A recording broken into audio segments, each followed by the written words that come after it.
Vector locked in. I am the Overlord.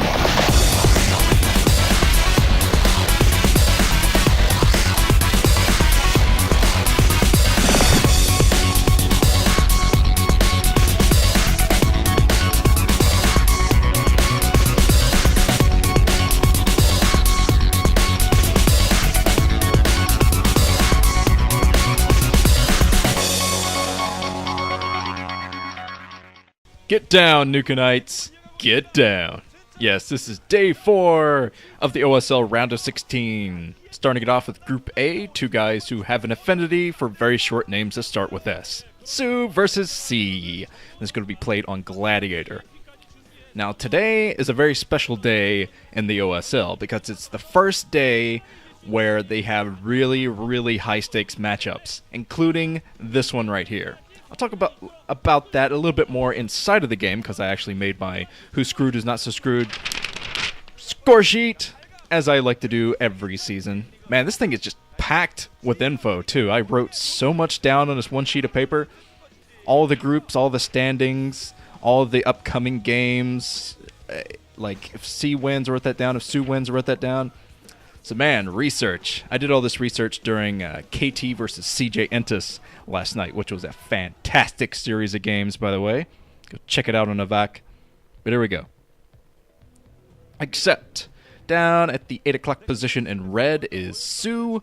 That means up at the 10 o'clock position in teal, I think, or green. Yeah, green is C. I'm going to mix up their names, so just accept that fact. If you accept that fact, you should be well on your way to enjoying this commentary, I'd say. Okay, let me give you my Who's Screwed, Who's Not So Screwed score sheet for today. So far in this group, we have Fantasy going 2-0, Su going 0-1, Haya going 0-2, and C 1-0. So C has already won in this group. He is in the better position moving into this. But let me lay the stakes on you because this is a very potentially high-stakes game that could be played. This could decide the group. This game right here might decide this entire group. And I'm going to tell you why.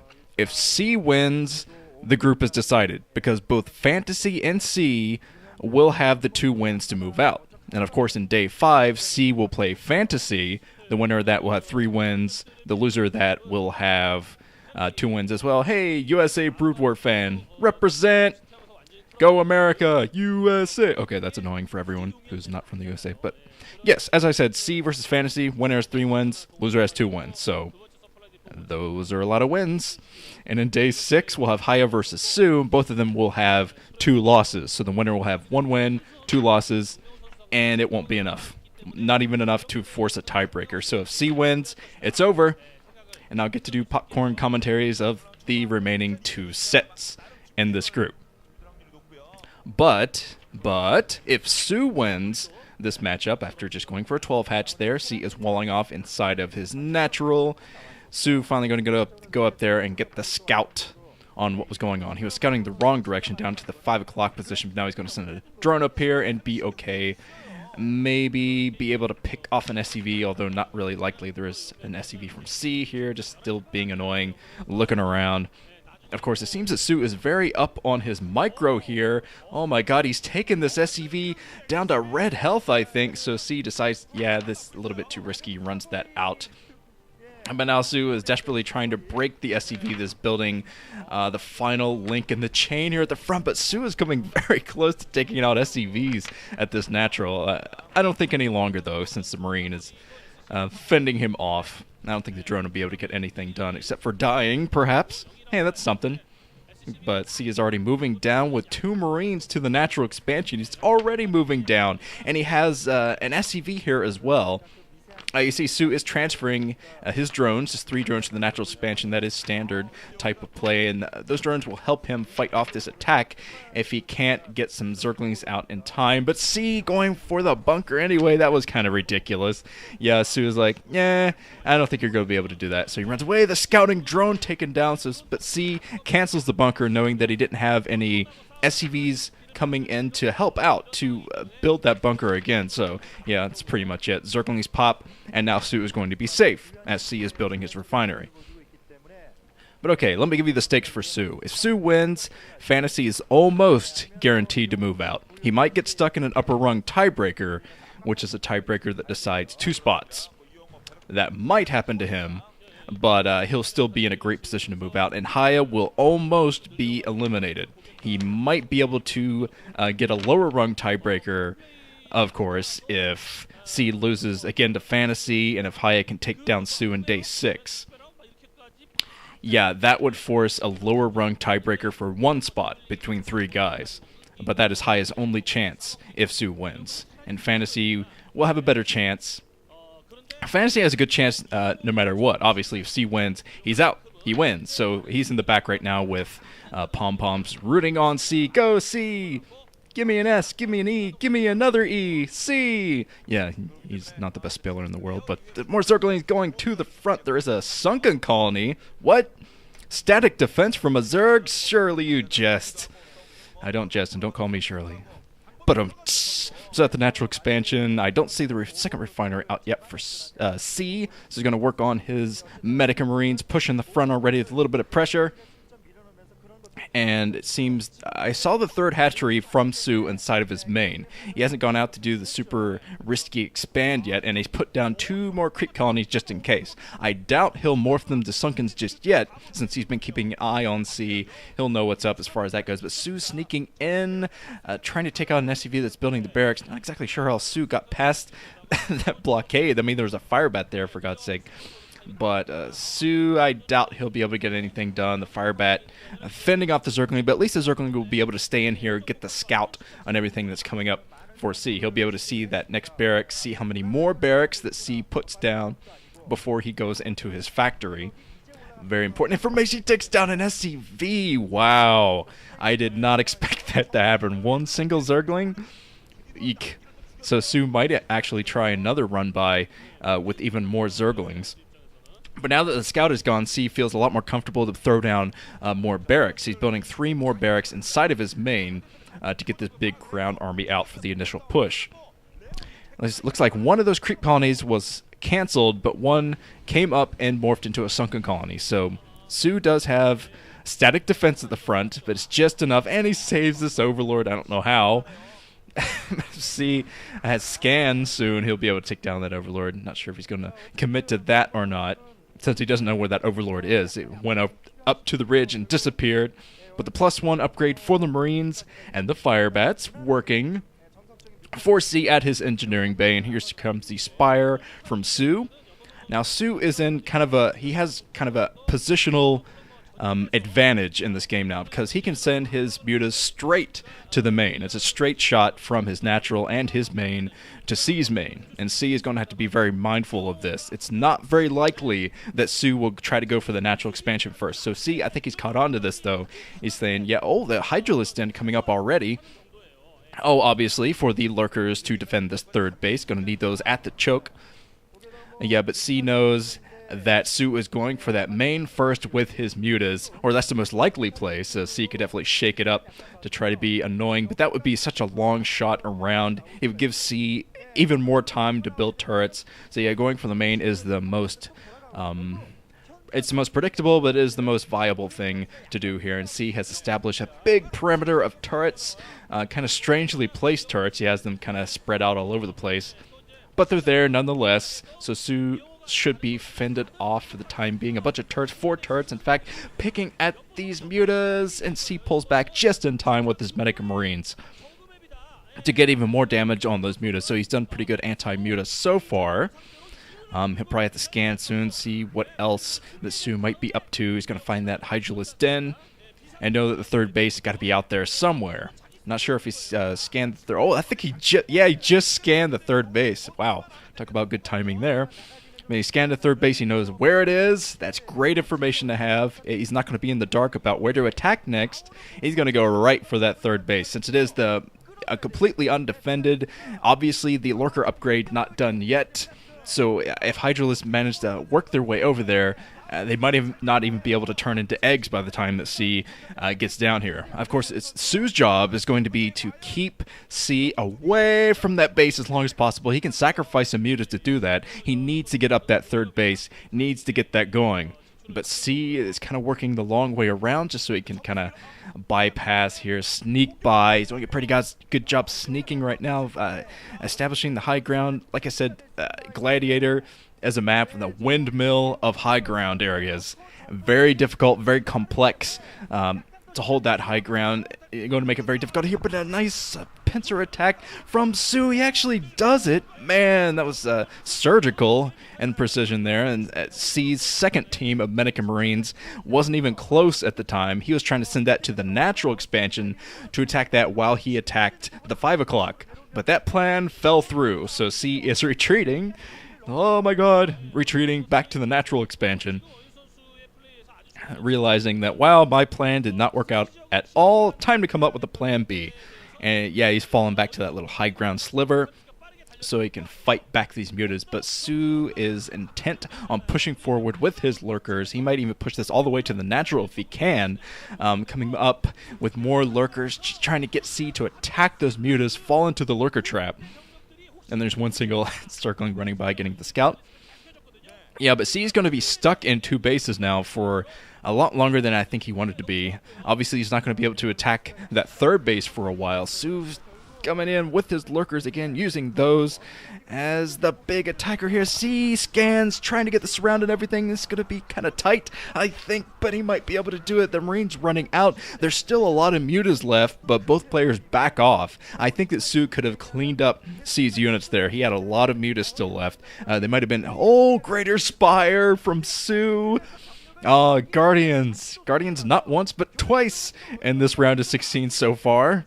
Oh my god. So he is going for Guardians, and this is probably be very effective. And I think he put down that Greater Spire just because he saw the amount of damage his mutas took. So he wants those mutas to still serve a purpose. So by morphing them into the Guardians, of course, you get all your HP back, and you get a very strong air-to-ground unit.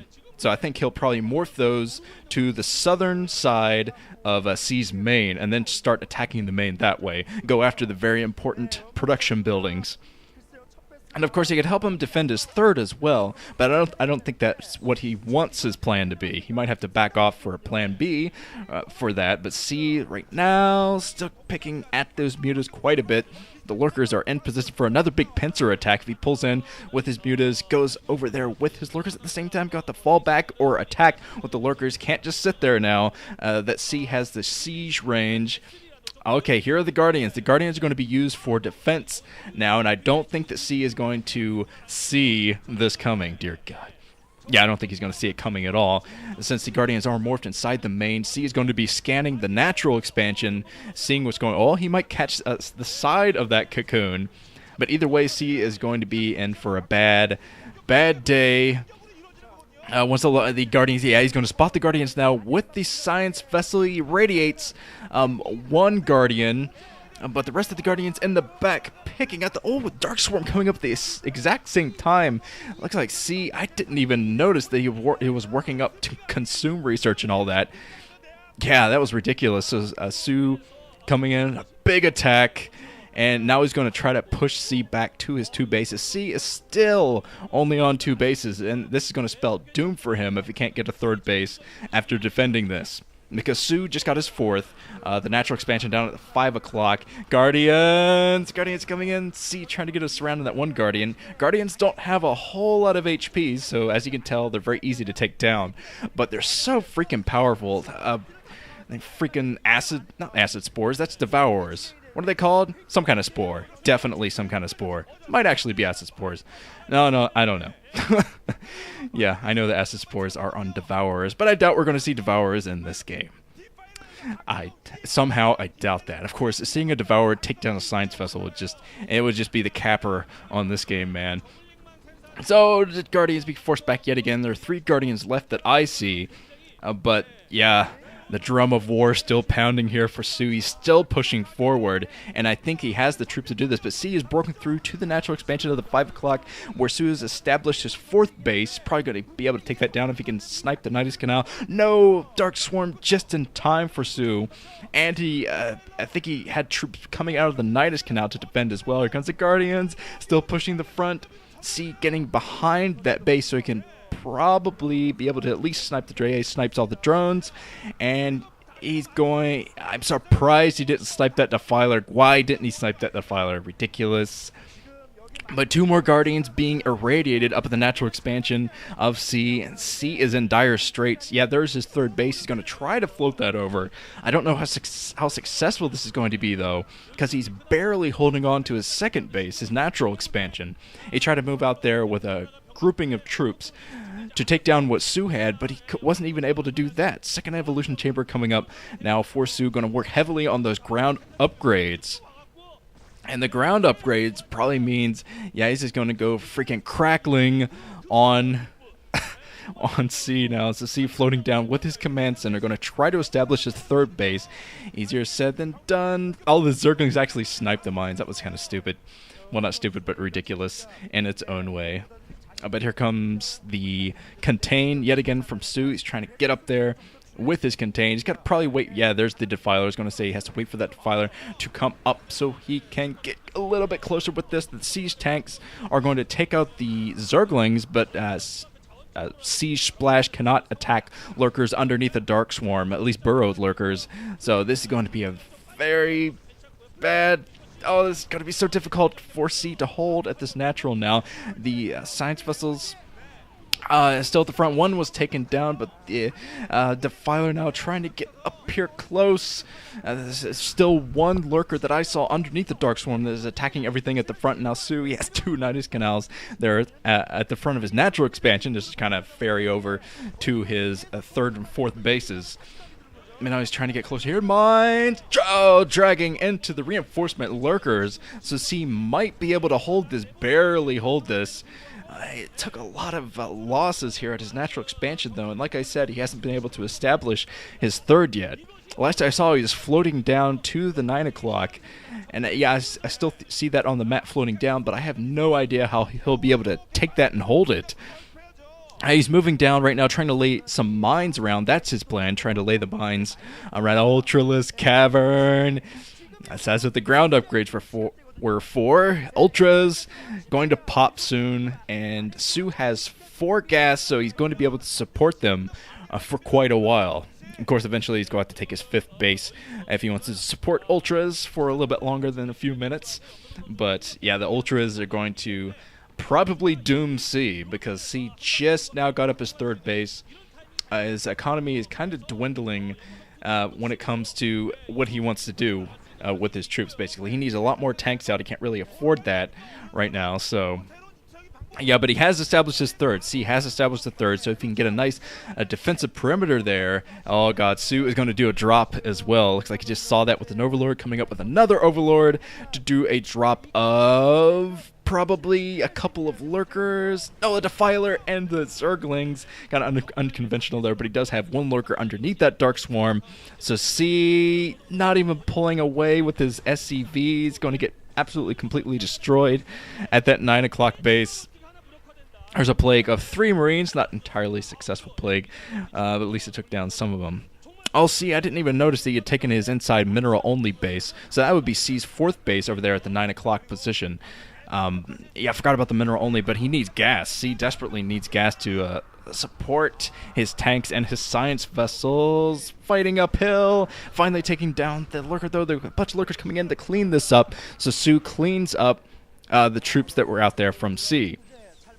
And C finally got rid of the Lurker over at the 9 o'clock position as well, so he'll be able to mine there again a little bit more safely. But he's so close to Su. I mean, Su could just pick up a couple Lurkers, drop him over there to 9 o'clock again, and it would only take him a few seconds to do that. So, C, I think he's going to have trouble throughout this entire game worrying about that 9 o'clock.